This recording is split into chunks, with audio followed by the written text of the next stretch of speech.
Markos Györgyöt és Nádas Györgyöt láthatják. Jó estét kívánok, kedves nézői! Szeretettel köszöntjük Önöket. Híreket mondjuk. Kövér László kijelentette, hogy a Fidesz nem hajlandó részt venni az egészségügy szétverésében. Horváth Ágnes reagálásában kivitte magának az állítottakat, és megvédte a reformokat. Egyéves az összedi beszéd.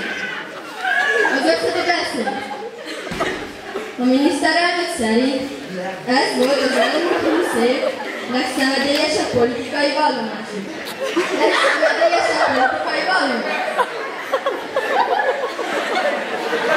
Afganisztán.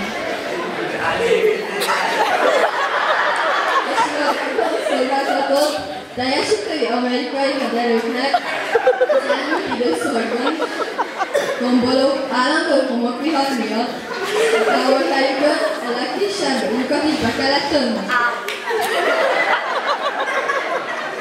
Budapest.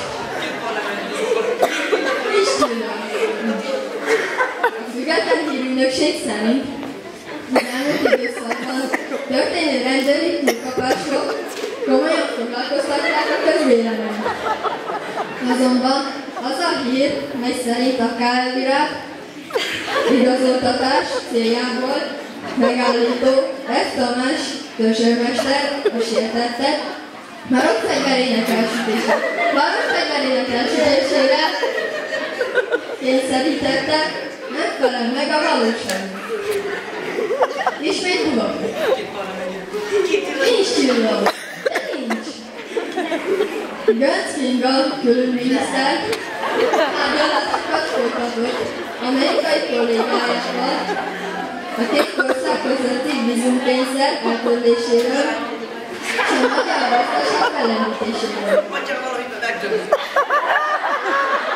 Még mindig Budapest. Nincs csillag, de nincs. A parlament vadásztermében kormánypárti és ellenzéki képviselők közösülést tartottak,